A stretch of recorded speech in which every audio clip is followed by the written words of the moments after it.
Prepare to delve into a tale that defies reason and reveals the darkest side of human nature. Today we'll explore one of the most disturbing cases to ever emerge from the Missouri mountains, a story that has lain buried in dusty county archives for over a century. Before we begin, tell me in the comments where you're watching from now. Is anyone out there near the ancient routes that cut through the Ozarks? It was the year 1854. The United States was still a young nation, divided between the industrial progress of the East and the vast wilderness of the West. Missouri occupied a strategic position in this landscape, serving as a gateway to the unexplored territories beyond the Mississippi River. The Ozarks, with their deep valleys and dense forests, held both promise and danger for those who dared to cross them. In those days, travel was not simply a matter of convenience. It was a journey that required courage, preparation, and a considerable dose of luck. The roads were little more than trails cut through the woods, winding and treacherous, especially during the rainy months when the mud could swallow a wagon whole. Travelers depended on the hospitality of strangers, isolated inns and farms that offered shelter in exchange for a few coins or labor. In Webster County, a mountainous region where communities were sparse and the law rarely reached, there stood a property that would become synonymous with horror. The farm was strategically positioned along one of the main routes connecting Springfield to the southern reaches of the state. It was a secluded spot, surrounded by hills covered in oak and hickory trees, where the most common sound was the wind whistling through the branches and the occasional howl of coyotes in the darkness. Few knew the exact name of the property from official records, but the travelers who survived to tell their stories called it simply the Sisters' Farm. Two women lived there, identical twins whose appearance and demeanor intrigued everyone they encountered. They appeared to be between 25 and 30 years old, with striking features and a peculiar beauty that contrasted with the harshness of their surroundings. Their names varied across accounts. Some documents identified them as Sarah and Rebecca, others mentioned different names, but what remained consistent across all testimonies was the unsettling nature of their presence. The sisters didn't behave like typical women of that time and region. While mid-19th century Missouri society expected women to be demure, submissive, and focused on domestic tasks, these two defied all convention. They were seen carrying heavy tools, working the fields alone, and, most disturbingly, hosting lone travelers on their property overnight. No man apparently lived with them permanently, which was enough to raise suspicions in a community where the absence of a male figure on a working farm raised questions. Their closest neighbors, who lived several miles away, rarely saw them in the local village. When they did stop by to buy supplies or sell farm produce, they kept conversations brief and avoided prolonged eye contact. There was something in their eyes, some said, a coldness that made people feel uncomfortable. The farm itself was modest but well maintained. A main house of weather-darkened clapboards, a sizable barn, a few smaller outbuildings, and a deep well dug into the region's characteristic limestone. Surrounding it, cultivated fields alternated with areas of dense forest. The property had everything a hard-working family would need to survive in this harsh environment, and perhaps even thrive. But prosperity wasn't what drew attention to the place. It was something else, something you sensed in the air as you approached, an indefinable tension that made the horses neigh nervously, and the dogs refused to cross the gate. During the early 1850s, rumors began to circulate in the taverns of Springfield and the shops of neighboring towns. Travelers recounted strange experiences passing through Webster County. Some mentioned accepting hospitality from the sisters and waking hours later than expected, with intense headaches and confused memories of the previous night. Others spoke of traveling companions who had decided to stop at that farm and were never seen again. Initially, these accounts were dismissed as exaggerations, typical of men who spent too much time on the road, drinking cheap whiskey and making up stories to impress others. After all, disappearances were not uncommon back then. The Ozarks were dangerous territory, filled with hidden cliffs, wild animals, and bandits who preyed on unsuspecting travelers. Attributing every disappearance to sinister causes seemed paranoid. But in 1853, something changed. A respected merchant from St. Louis, who transported valuable goods to Little Rock, Arkansas, disappeared completely after being last seen near that farm. Unlike the other cases, this man had an influential family, important business contacts, and a well-documented route. When he failed to reach his destination or return home, his wife hired private investigators to track his final movements. Investigators followed the trail to Webster County, where multiple witnesses confirmed seeing the merchant and his wagon traveling along the main road. The last person to admit to seeing him alive was a farmer who lived a few miles from the sisters' property. According to this man, the merchant had mentioned being tired and would likely seek shelter at the next available farm. That farm was the twins. When investigators arrived at the property to ask questions, they were greeted with cold politeness. The sisters denied seeing any merchants or wagons. They said they were busy with farm work that particular night and had retired early. They had no guests, no information. Investigators, experienced in dealing with evasive witnesses, noted small but telling inconsistencies. The barn appeared to have been recently and excessively cleaned, smelling strongly of lime and ash. Farm tools were positioned oddly, as if they had been moved in a hurry. More disturbingly, one of the investigators swore he saw dark stains between the floorboards of the main house. Stains the sisters quickly explained away as wine spilled during canning.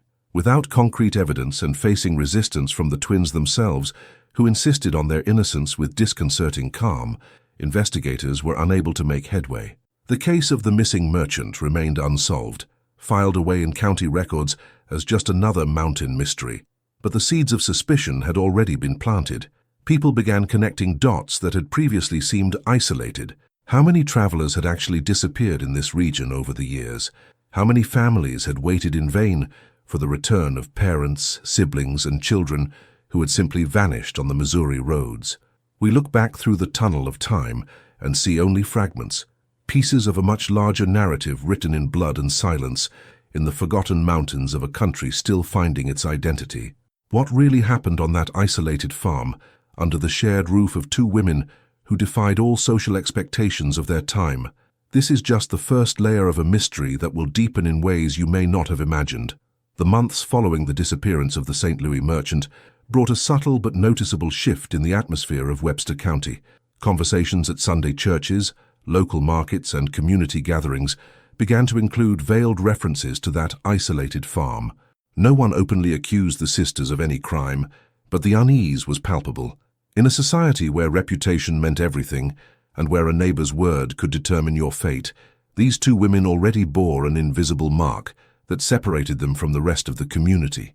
The problem was, they seemed completely indifferent to what others thought. During the harsh winter of 1853 to 1854, the Ozarks were battered by snowstorms that made roads virtually impassable. Temperatures plummeted to levels that froze streams and forced families to hunker down in their homes for weeks at a time. Isolation was already the norm back then, but during these brutal winter months, it became absolute. Farms were completely cut off from one another, each family struggling to survive until spring arrived. It was during these times that people's true natures revealed themselves, when there was no audience, no external judgment, just the naked reality of who you really were when no one else was watching. When the snow finally began to melt in March of 1854, and the first wagons began to roll down the muddy roads again, something strange was noticed. The sisters' farms seemed to have weathered the winter in surprisingly good condition. While other properties showed obvious signs of distress, with barns damaged by the weight of the snow, fences torn down, and animals dying from lack of food, this particular farm remained intact. More than that, the sisters seemed to have abundant supplies, enough salted meat to feed a large family for months, and even some luxuries that were rare even before winter. How had two single women managed not only to survive but seemingly thrive during the harshest months of the year?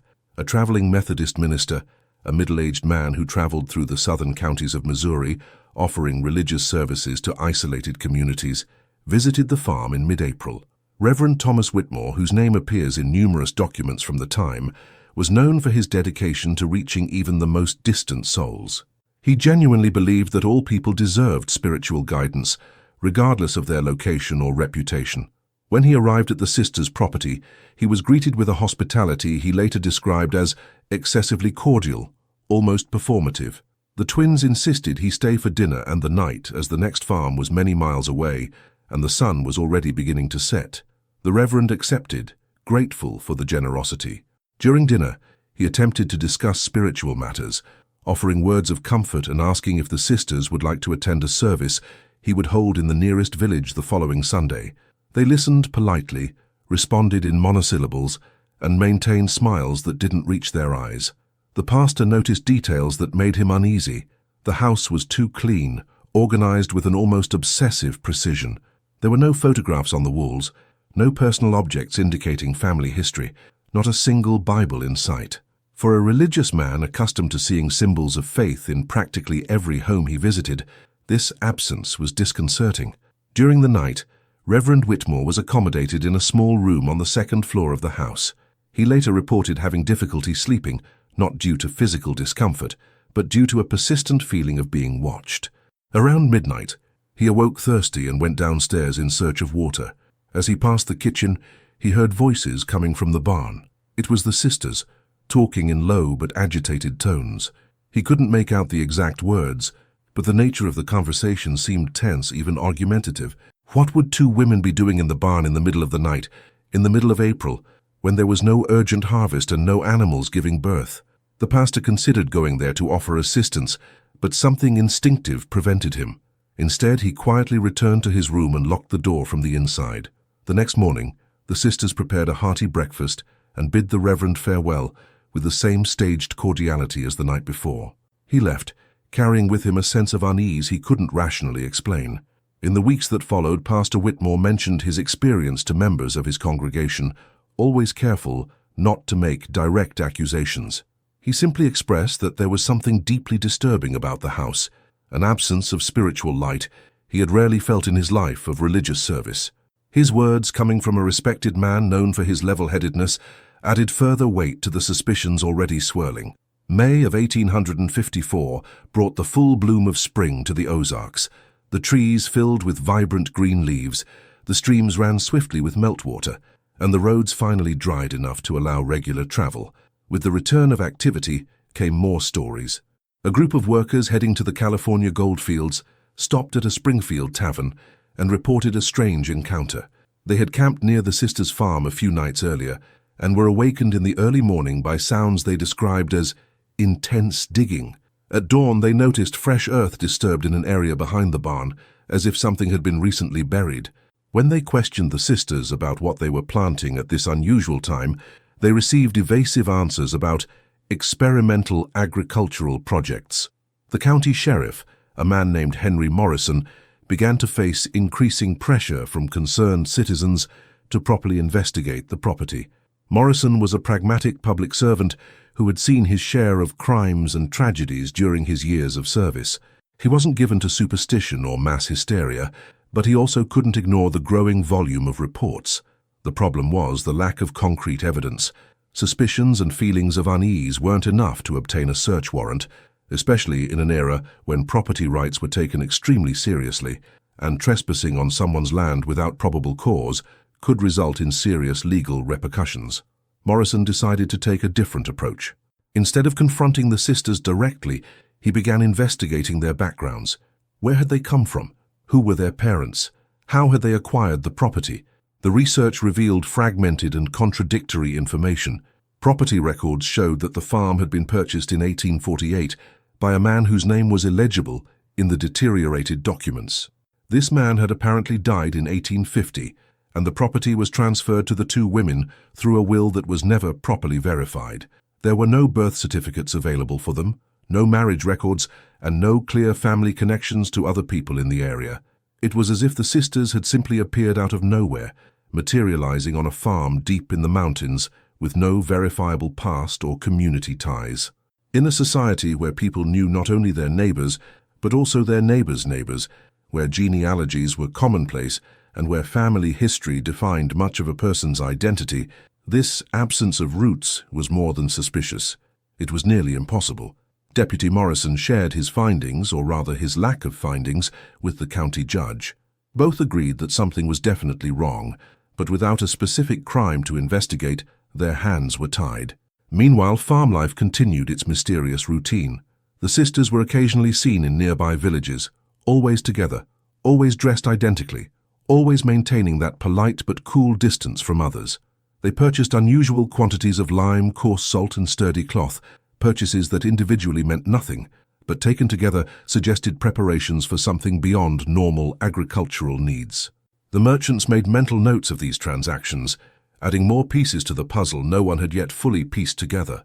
And then came June, the month when everything would begin to unravel in ways even the most skeptical could not ignore. We were only scratching the surface of a narrative that would become progressively darker and more disturbing. What seemed to be just a series of strange coincidences was about to reveal itself as something far more deliberate and terrifying. June of 1854 arrived, bringing with it the intense heat that characterized Missouri summers. The air grew thick and humid, laden with the incessant hum of cicadas and the heavy scent of wildflowers that blanketed the slopes of the Ozarks. It was a time of constant movement on the roads, with traders, settlers, and adventurers crossing the territory in search of opportunities or simply trying to reach distant destinations before the next winter arrived. Each wagon train that passed through Webster County represented not only goods and people, but stories, dreams, and, in some cases, tragic fates that would never be fully understood. On June 17th, a seemingly trivial event occurred that would prove crucial to unraveling the mystery surrounding the sisters' farm. A farmer named Jacob Mueller, a German immigrant who had settled nearby a few years earlier, was repairing a fence dividing his property from a densely wooded area when his hunting dog began behaving strangely. The normally obedient and calm animal became agitated, barking frantically at a specific spot in the woods.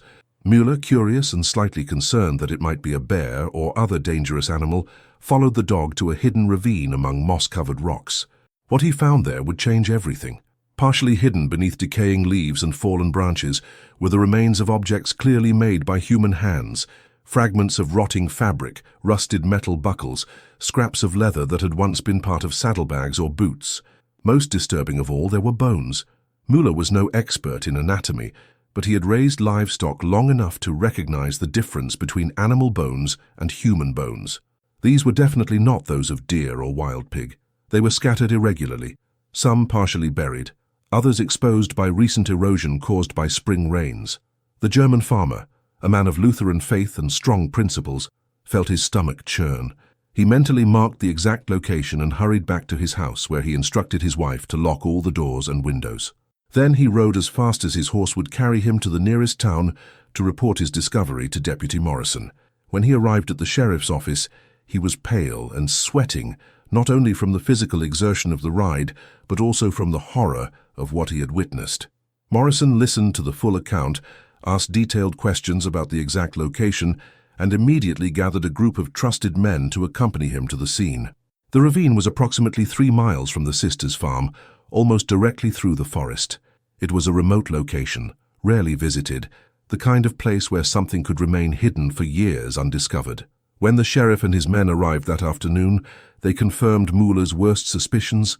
There was not just one set of remains, but multiple. Scattered over an area of several dozen square yards, partially covered by the vegetation that had grown over them over the seasons, were the remains of at least 6 or 7 different people.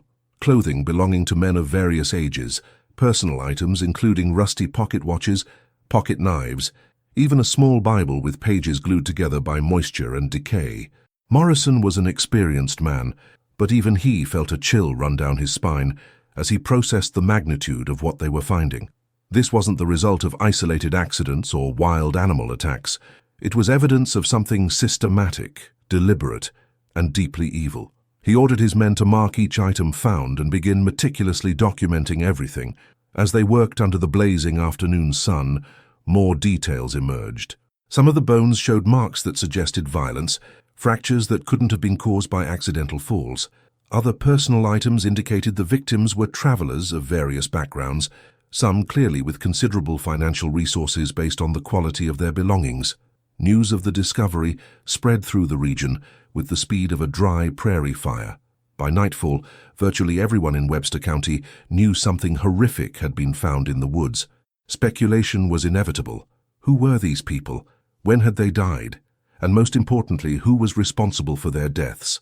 The proximity to the sisters' farm did not go unnoticed. All the rumors, all the vague suspicions that had circulated for years suddenly took on terrible concrete weight. Morrison knew he could no longer delay the inevitable. With the evidence now uncovered, he had legal justification to investigate the sisters' property. On the morning of June 18th, the sheriff returned with a larger group of men, including the county judge who had prepared a search warrant overnight. They approached the farm just after dawn, expecting to find the residents still at home. The property was quiet, almost serene in the golden morning light. Chickens scratched in the yard, a few goats grazed in a nearby pen. Everything seemed completely normal and peaceful. Morrison knocked loudly on the front door, announcing his presence and legal authority. There was a long silence before the door slowly opened. One of the sisters, impossible to tell which due to their stark resemblance, appeared in the doorway. Her face betrayed no surprise, fear, or any discernible emotion. It was a mask of unsettling calm, as if she had been waiting for this moment for a long time. When Morrison explained that they had a warrant to search the property in connection with a criminal investigation, she simply nodded and opened the door fully, gesturing for them to enter. The search began systematically. Some men inspected the main house, others headed to the barn, outbuildings, and surrounding fields. The second sister was found in the barn, feeding the animals with the same disconcerting calm. She also offered no resistance or questions about what they were looking for.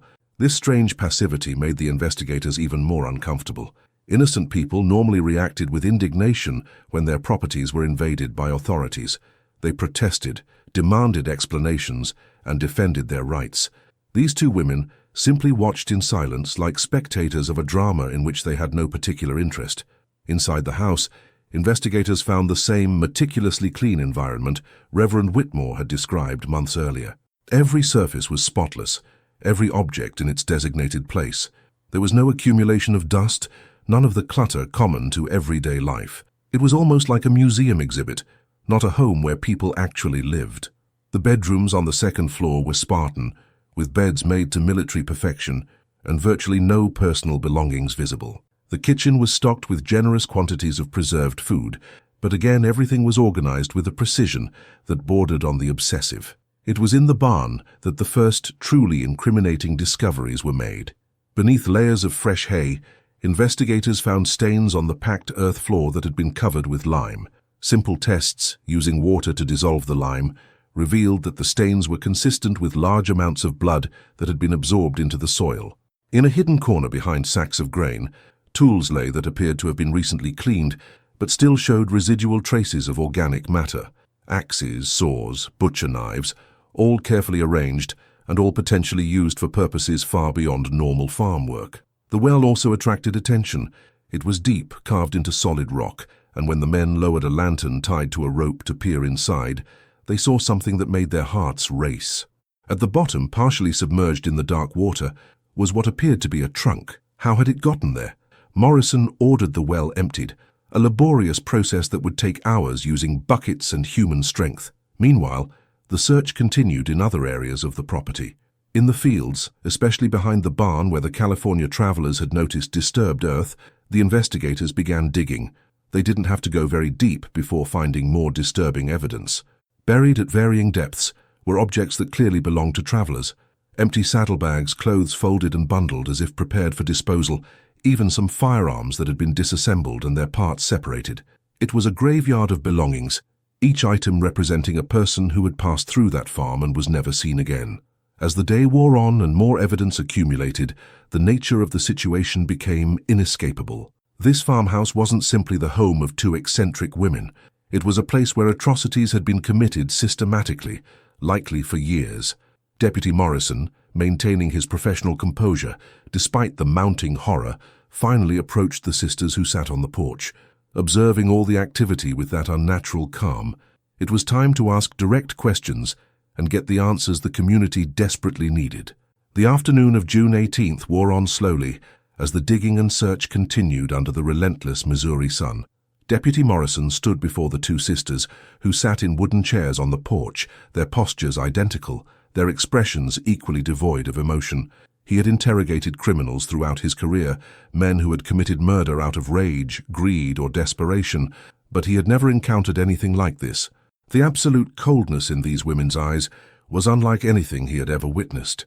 It wasn't the coldness of a psychopath who revels in cruelty, nor the brutalized indifference of someone who has lived too long in violence. It was something deeper, more calculated, almost mechanical in nature. Morrison began with basic questions, establishing the facts he already knew. He confirmed the names in the records, Sarah and Rebecca Hardin, though even that was doubtful given the inconsistencies in the documentation. He asked about their origins, how they acquired the property, and their daily routine. The answers came in monosyllables, offering the bare minimum of information without elaboration. Yes, they had inherited the farm. No, they had no living family other than each other. Yes, they occasionally hosted travelers who needed shelter. No, they couldn't recall anyone specific who might be connected to the remains found in the forest. When Morrison mentioned the objects discovered buried on the property, the bloodstains in the barn, the chest in the well, something almost imperceptibly changed in their expressions. It wasn't fear or guilt, but perhaps a recognition that the game was over. One of the sisters, Sarah, as she later identified herself, inclined her head slightly and said in a toneless voice that she would like to speak to a lawyer. The other, Rebecca, remained completely silent, her eyes fixed on some distant point beyond the fields, as if she had already mentally disconnected from the present situation. Morrison had no choice but to formally arrest them. He informed them they were in custody on suspicion of involvement in multiple disappearances and possible homicides. The sisters stood up without resistance, without drama. They didn't ask to take any personal belongings, didn't ask about legal procedures, didn't express any concern for the farm animals or the property they were leaving behind. They simply walked to the wagon that would transport them to the county jail with the same placidity with which someone would walk to church on a regular Sunday. News of the arrest spread even faster than the discovery of the remains in the ravine. By nightfall, a crowd had gathered outside the jail in Springfield, the county seat. There was anger in the crowd, certainly, but also a morbid curiosity that is characteristic of human nature when confronted with inexplicable evil. People wanted to see these women, wanted to understand how beings who seemed so ordinary in appearance could have committed such monstrous acts. Chief Morrison, concerned about the possibility of mob violence, stationed armed guards around the building and made it clear that the law would be respected, that there would be a proper trial as civilized procedures demanded. In the following days, the investigation of the farm continued with renewed intensity. Experts were brought in from St. Louis, including doctors with anatomical expertise, who could examine the remains and attempt to determine causes of death, the approximate ages of the victims, and how long they had been underground. The work was gruesome and extremely difficult, given the advanced deterioration of many of the remains, but gradually a picture began to emerge. There was evidence of at least 14 different victims, all apparently adult men, with estimated ages ranging from 20 to 60. Dates of death were impossible to determine precisely, but based on decomposition and vegetation growth over the burial sites, experts estimated the crimes had occurred over a period of at least 4 to 6 years. The trunk recovered from the well-revealed, particularly revealing contents. Inside, preserved by the cold water and the depth that limited air access, were personal papers, letters addressed to families in other states, business contracts, travel logs. Each document represented a life interrupted, dreams that would never be realized, people who would never return home. One of the documents was a diary belonging to a young Cincinnati textile merchant traveling to the Kansas Territory. The last entries, dated September 1852, described his arrival at a farm in Webster County, where two very polite sisters had offered generous hospitality. He wrote of the excellent dinner served and how grateful he was to find such kind people in such an isolated region. This was his last entry. As the physical evidence mounted, the county prosecutor, a man named William Caldwell, began building the case that would be presented to the grand jury. Caldwell was an experienced lawyer, known for his persuasive oratory and commitment to justice, but even he admitted privately that this would be the most challenging and disturbing case of his career, not only because of the nature of the crimes, but also because of the complexity of prosecuting two women at a time when society itself struggled to reconcile femininity with the capacity for extreme violence. Women were seen as the weaker sex, emotionally and physically, delicate creatures in need of male protection. The idea that women could be systematic predators challenged the entire social understanding of the time. Still, the facts were undeniable. The evidence was abundant and damning. The grand jury convened in July 1854, meeting in the county courthouse to hear testimony from dozens of witnesses. Farmer Jacob Mueller described his initial discovery in the ravine. Investigators detailed everything they had found on the property. Reverend Thomas Whitmore testified about his unsettling night on the farm, and the suspicious conversations he had heard coming from the barn. Merchants from nearby villages confirmed unusual purchases of lime and other supplies. Family members of missing persons traveled from distant places to testify about loved ones who never returned from trips across Missouri, people whose last known location coincided with the area around that ill-fated farm.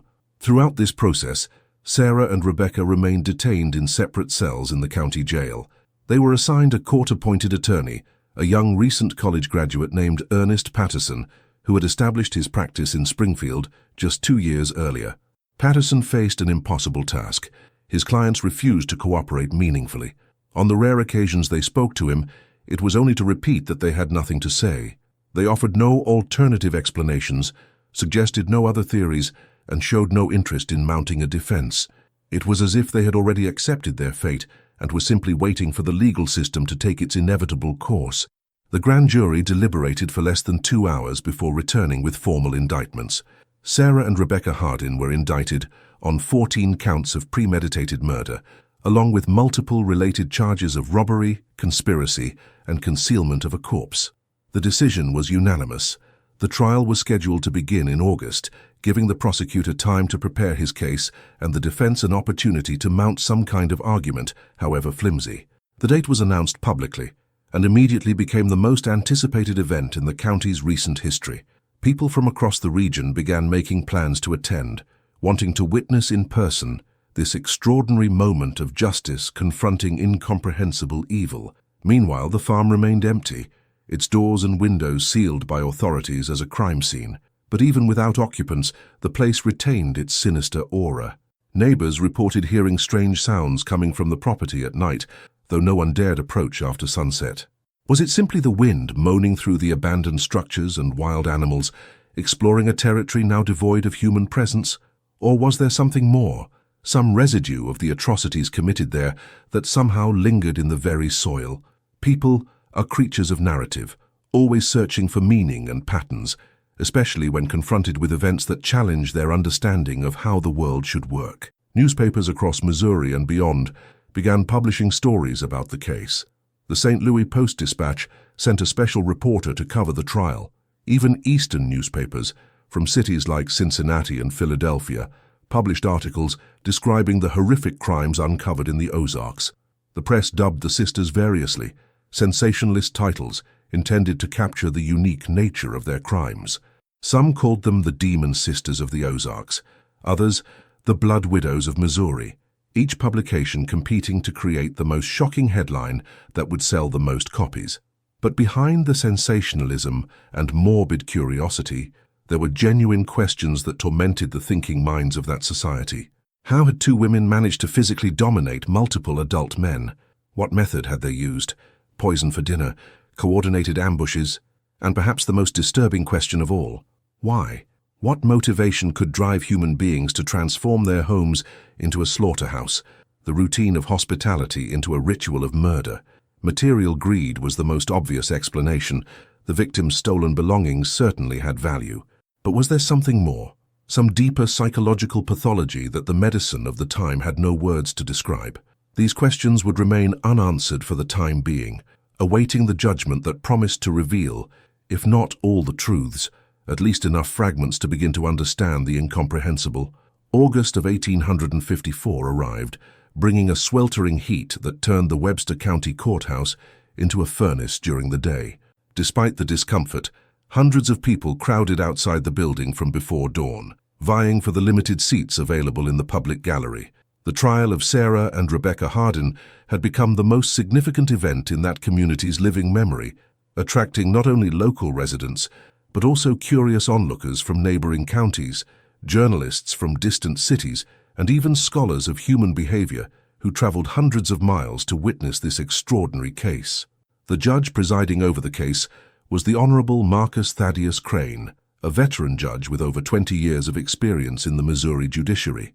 Crane had a reputation for being fair but uncompromising, a man who conducted his courtroom with iron discipline and brooked no unnecessary drama or emotional appeals that deviated from the law.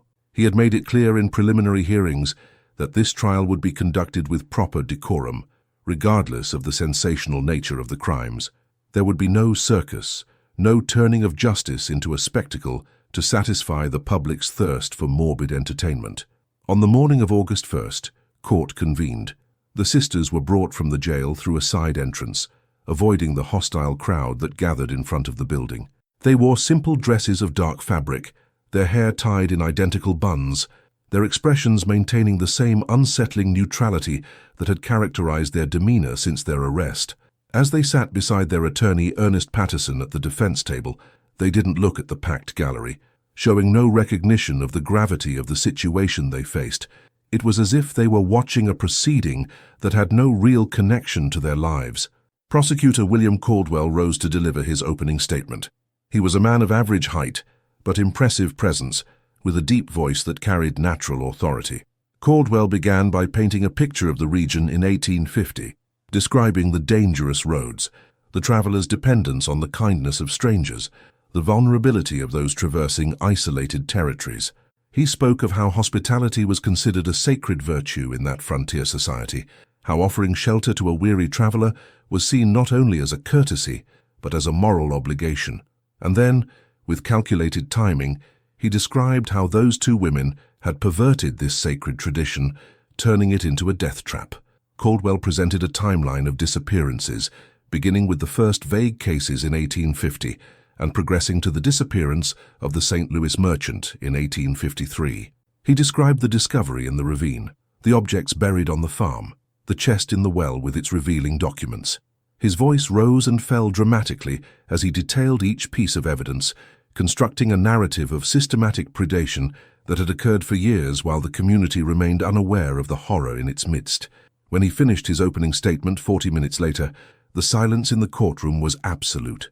Even those already familiar with the basic facts of the case were visibly shaken by the way Caldwell had presented the entirety of the allegations. Ernest Patterson, the young defense attorney, then stood to answer. He looked uncomfortable, visibly sweating not only from the heat, but from the immense pressure of the impossible task before him. Patterson argued that while evidence of crimes certainly existed, the direct connection between his clients and those crimes was circumstantial. Yes, objects had been found buried on the property, but the farm was large and isolated. Any number of people could have used that land to hide evidence of crimes committed elsewhere. As for the stains in the barn, farms were places where animals were regularly slaughtered for food. The purchases of lime and other supplies could be explained by legitimate agricultural needs.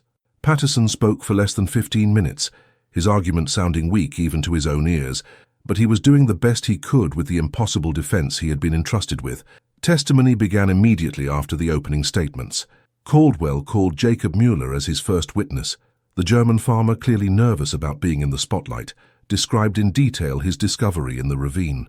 He explained how his dog had detected something unusual, how he had followed the animal to that hidden spot, and how his heart had sunk when he realized what he was seeing. Under direct questioning from Caldwell, Mueller confirmed the ravine's proximity to the sisters' farm and mentioned that he himself had always felt uneasy about those two women, though he couldn't explain exactly why until that terrifying moment of discovery. Patterson did her best on cross-examination, trying to establish that the ravine was technically on public land, not the sisters' property, and therefore anyone could have deposited those remains there. But the damage was done. The jurors, 12 men selected from different parts of the county, were already looking at the defendants with expressions of barely concealed revulsion. The next witness was Deputy Henry Morrison, who methodically described the search of the farm, the objects found and the stains tested in the barn. Morrison brought with him a detailed map of the property that had been prepared especially for the trial, showing every location where evidence had been discovered. The map was displayed to the jury and caused audible murmurs of shock as the jurors saw the quantity and distribution of the discoveries. Witness after witness was called throughout that first day. Doctors who had examined the human remains testified about their findings, using technical language, but making it clear they were talking about multiple homicides. Local merchants confirmed the unusual purchases made by the sisters. Reverend Thomas Whitmore recounted his unsettling experience spending a night at the farm, his voice trembling slightly as he recalled the instinctive fear he had felt. Family members of missing people wept openly as they identified objects recovered from the property as belonging to their lost loved ones. Throughout the first day of testimony, Sarah and Rebecca remained completely impassive. They didn't react when graphic descriptions of human remains were presented. They showed no emotion when tearful family members spoke of their missing loved ones.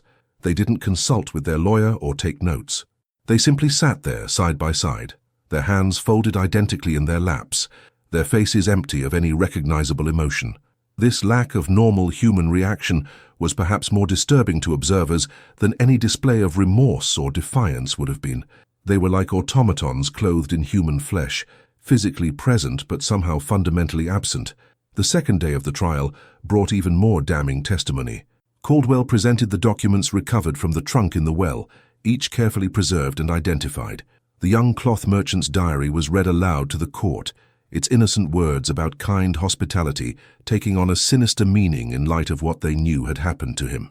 Letters never sent from men to their wives and children were read, each word a painful reminder of lives cut short prematurely, of futures stolen, of families shattered.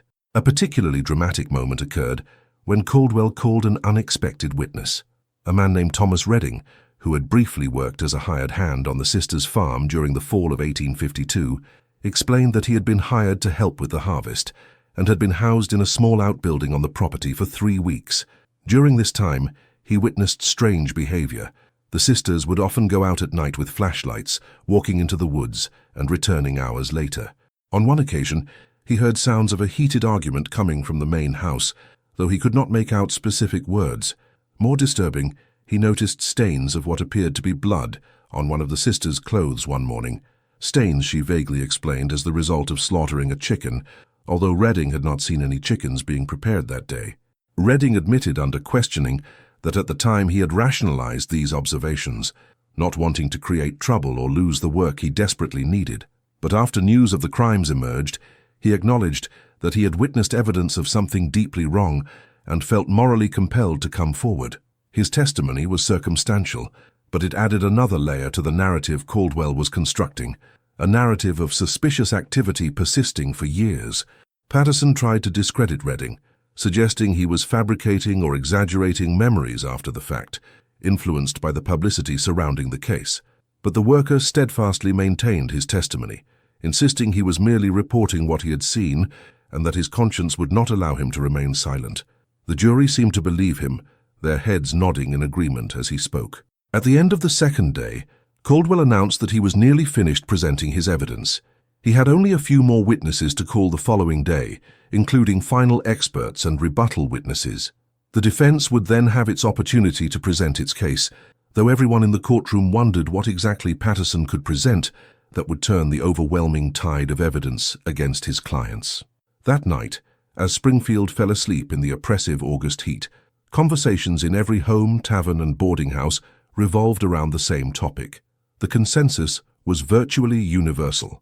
The sisters were guilty beyond reasonable doubt given the evidence presented.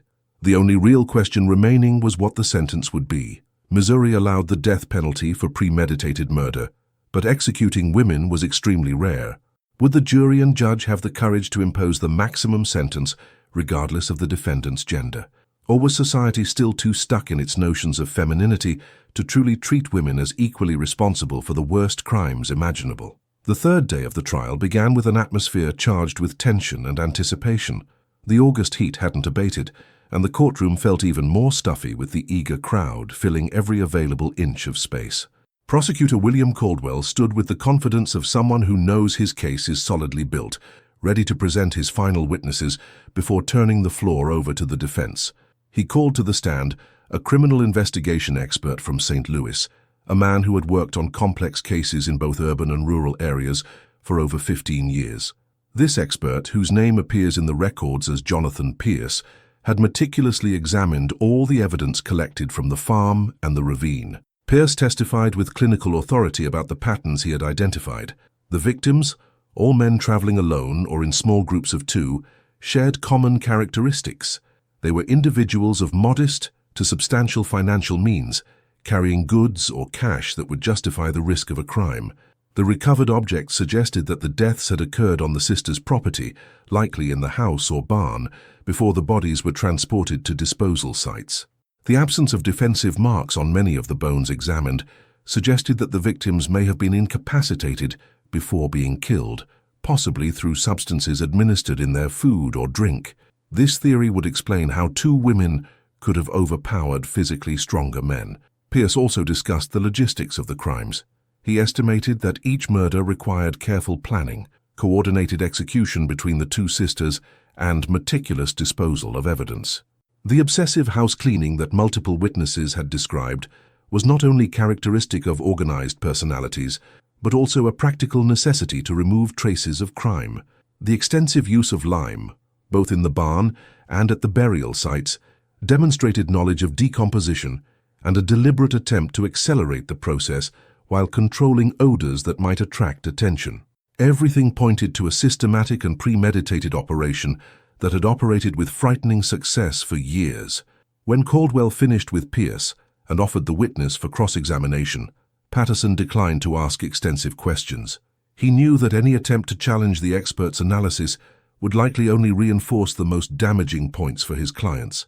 Instead, he asked only a few brief questions about the circumstantial nature of some conclusions, establishing for the record that not everything presented was absolute fact, but rather an interpretation of evidence. It was a weak defensive strategy, but it was all he had. The prosecutor's final witness was deliberately chosen for maximum emotional impact. Martha Wainwright, the widow of one of the missing men, had traveled from Kentucky specifically to be present at the trial. She was a woman in her 40s, dressed in full mourning, her face etched with the pain of years of not knowing her husband's fate. Caldwell gently guided her through her testimony. She described how her husband, a hardware merchant, had left on a business trip to Kansas Territory in May 1852.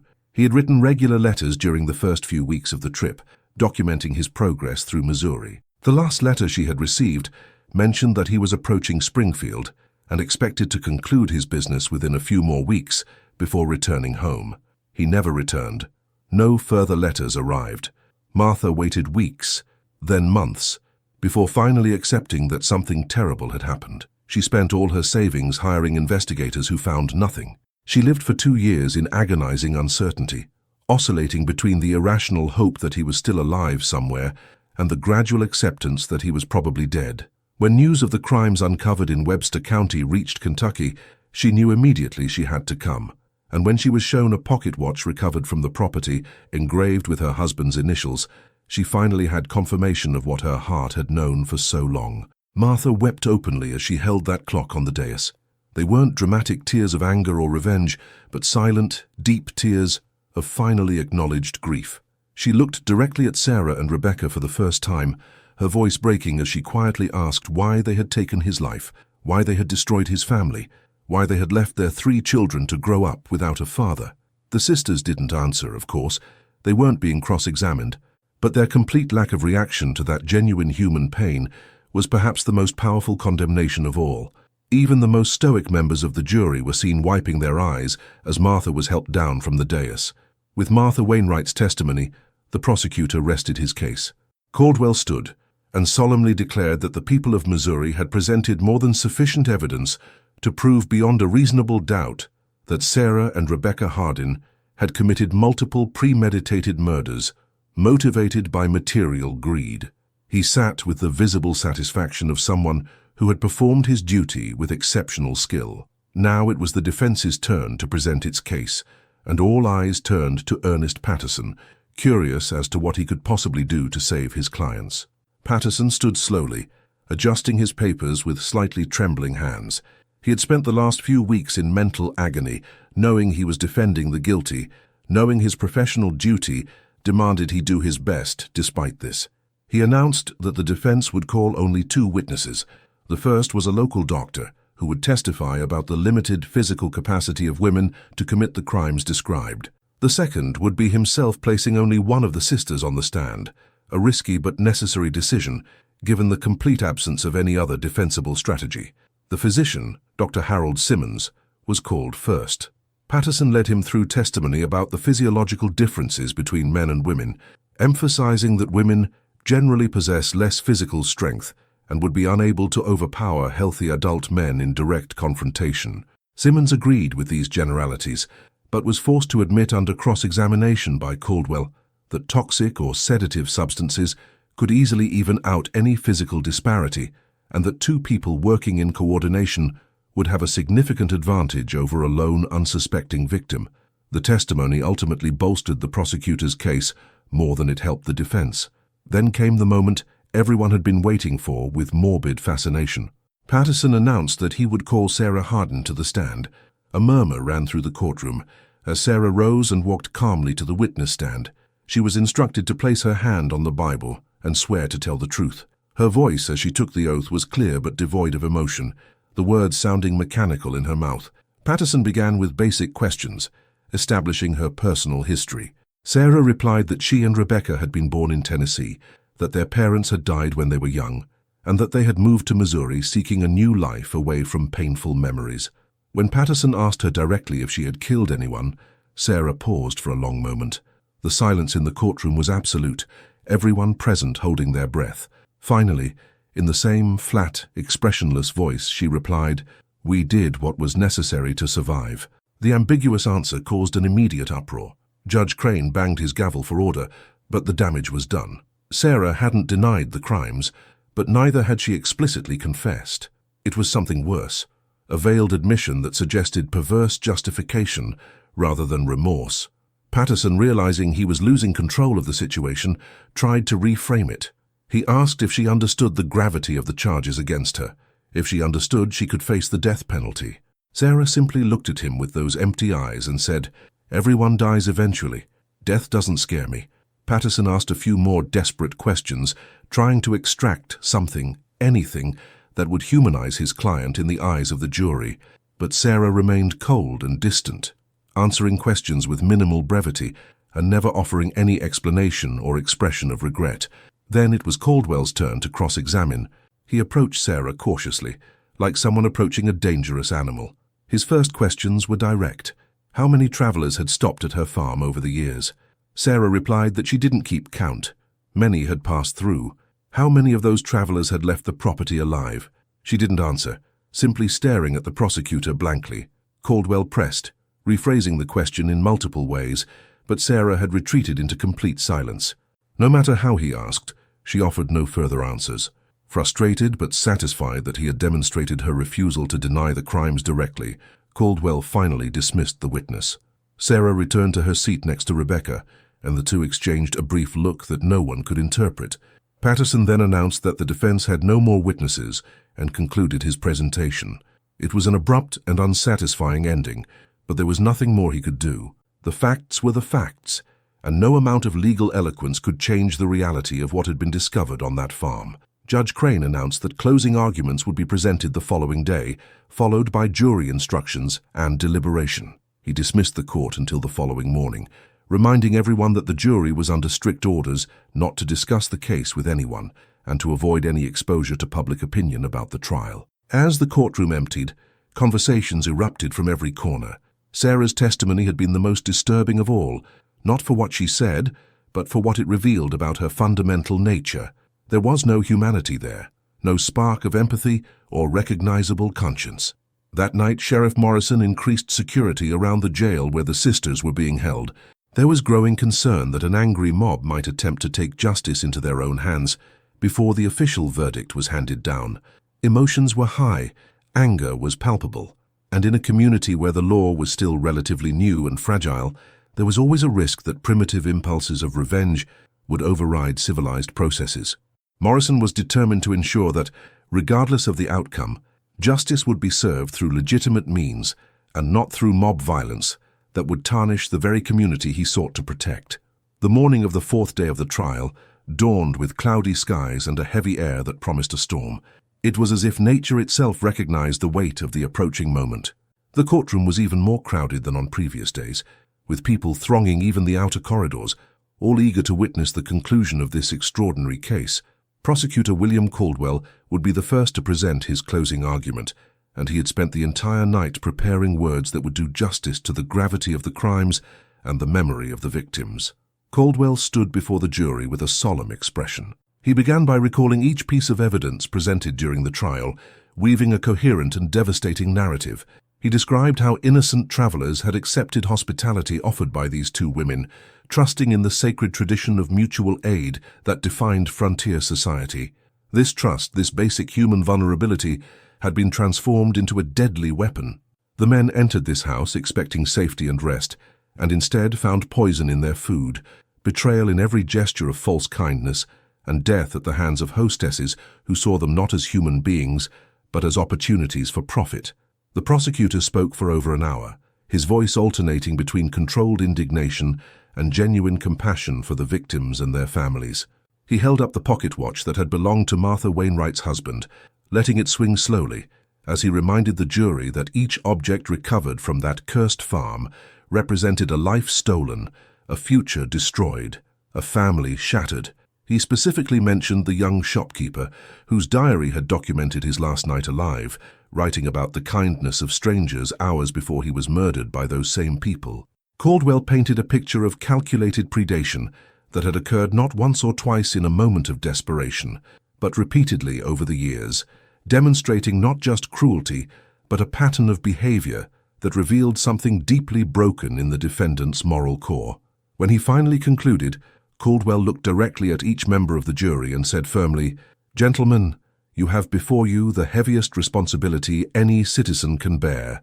You must decide not only the fate of these two women, but you must send a message about what kind of society we are, what kind of justice we stand for. The evidence is overwhelming and undeniable. 14 lives were taken with premeditation and calculated callousness. 14 families were destroyed. 14 souls cry out for justice from their unmarked graves in the woods of the Ozarks. I ask that you honor these victims by doing what the law requires. Find the defendants guilty of all the crimes for which they were charged, and recommend the maximum sentence our justice system allows. Only then can we begin to heal the wounds these crimes have left in our community." Ernest Patterson then rose for his closing argument, and it was impossible not to feel a certain sympathy for the young lawyer facing an impossible task. He knew he couldn't dispute the facts, so he tried to appeal to more abstract principles. He spoke about the importance of absolute certainty in capital cases, about how convictions should be based on direct evidence, not just circumstantial evidence, however compelling it might seem. He argued that while evidence suggested terrible crimes, there were no eyewitnesses to the actual murders, no complete confessions, no absolute certainty about exactly how each death had occurred. He implored the jury to consider alternatives, possibilities that other people might have been involved, that perhaps the sisters were guilty of a cover-up, but not necessarily of all the murders. It was a weak argument, and everyone in the courtroom knew it, including Patterson himself. His voice lacked the conviction that would have made his words persuasive. He spoke for less than 30 minutes, before concluding with a final plea that the jury not allow emotions to override reason, and then sat down with a look of defeat already visible on his face. Judge Crane then presented his instructions to the jury, explaining in detail the relevant laws, the legal definitions of premeditated murder, and the standards of proof required for conviction. He emphasized that each charge should be considered individually, that the jury should deliberate carefully, and return a verdict only when all 12 members reached consensus. The jury retired for deliberation around noon. The crowd lingered in and around the courthouse, no one wanting to miss the moment the verdict was announced. The hours dragged by slowly. Some ate meals brought from home, others simply waited in anxious silence. Whispered conversations speculated about how long the deliberation would take, whether there would be meaningful debate, or whether the decision was so obvious they would quickly return. Sarah and Rebecca were taken back to their cells during the wait, kept under heavy guard while the community awaited judgment on their fate. 3 hours later, a message arrived from the jury. They had reached a verdict. Court was quickly reconvened, people once again crowding into the benches and available spaces. The sisters were brought back and positioned before the judge. Their expressions remained as blank as ever, with no sign of nervousness or fear about the moment that would decide whether they would live or die. The jury foreman, a respected farmer from the northern part of the county, rose when asked. Judge Crane asked if they had reached a verdict on all counts. The foreman confirmed that they had. The tension in the courtroom was almost unbearable as the foreman began to read. On the first count of premeditated murder, the jury found defendant Sarah Hardin guilty. On the second count, guilty. On the third, guilty. The word was repeated 14 times, once for each life taken. Then the process repeated for Rebecca Hardin. Guilty on all 14 counts. guilty on the additional charges of robbery, conspiracy, and concealment of corpses. There was not a single acquittal. There was not even a hesitation in the foreman's voice as he pronounced the verdicts. The decision had been unanimous and clear. Judge Crane thanked the jury for their service and dismissed them. He then turned his attention to the convicted women. He asked if they had anything to say before sentencing. Sarah and Rebecca remained silent, not even rising when asked. Crane waited a moment, then continued. His voice was deep and authoritative as he declared that given the heinous nature of the crimes, the number of victims, and the complete absence of any mitigating circumstances or evidence of remorse, he had no choice but to impose the maximum sentence allowed by Missouri law. Sarah Hardin and Rebecca Hardin were sentenced to death by hanging. The execution was scheduled for October 15, 1854, approximately 2 months later, enough time for any appeals to be filed, though no one expected such appeals to be successful. When the sentence was pronounced, a wave of satisfaction ran through the crowd. It wasn't celebration exactly, but a sense that proper justice had been served, that society had taken a firm stand against the evil that had infected their community. The sisters were taken back to jail, where they would remain until their execution.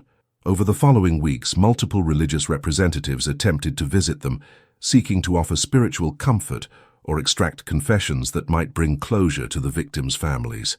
All were met with the same impenetrable silence.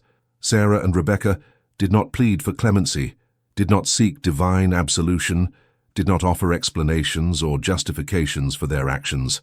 They simply existed in their cells, awaiting their end with the same indifference with which they had awaited their trial. October 15th arrived, bringing a cold, clear morning. An execution platform had been built on the county jail grounds, and hundreds of people gathered to witness the execution. Public executions were still accepted practices at the time, seen as necessary demonstrations that crimes would be punished and that the law would prevail over chaos. The sisters were brought together, still wearing the same dark gowns they had worn during their trial. Their hands were tied, and they were placed side by side under the ropes that would end their lives.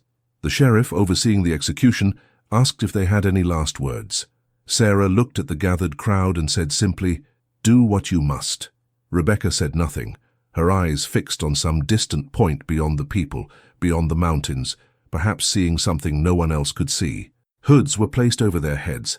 The trapdoor was opened, and so ended the lives of the Ozark twins who had turned hospitality into horror for years in the isolated mountains of Missouri. The farm where the crimes occurred remained abandoned. No one wanted to buy or occupy that property stained with so much innocent blood. Over the years, the structures began to deteriorate. The house lost its shingles, the walls rotted, the barn collapsed under its own weight. Nature slowly reclaimed the territory, trees and shrubs growing over the once cultivated fields, vines covering the house's foundations. Travelers passing through the region avoided the area even decades later, saying there was something unsettling in the air, a persistent sadness that seemed to emanate from the very soil. The remains of identified victims were eventually returned to their families whenever possible, receiving proper burials in their homelands. Those who were never identified were buried in a special section of the county cemetery, with a simple stone marking the spot that read simply, "Unknown travelers, may they rest in peace."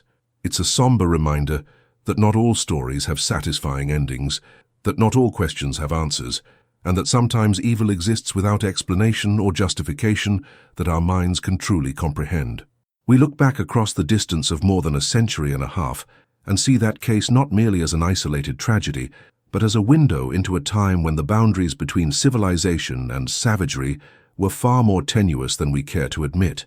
The Ozarks still exist, of course, now crisscrossed by modern highways and dotted with thriving towns, but in their more remote regions, in their deep forests and hidden valleys, echoes of those dark times still whisper to those who know how to listen. Stories about the sisters' farm have passed down from generation to generation, becoming part of local folklore, a cautionary tale about the dangers of blindly trusting strangers and the reality that monstrosity can wear a human face and even smile as it prepares its next victim. If this story has left you thinking about the nature of evil, how societies deal with crimes that defy comprehension, or simply fascinated you because of its historical and disturbing nature, give this video a like. Subscribe to the channel for more dark stories from the past that deserve to be remembered. Cases that reveal disturbing aspects of human nature and mysteries that continue to intrigue us through the decades. Comment below which part of this story struck you most, or if you know of other similar historical cases we should explore. Until the next investigation into the shadows of history.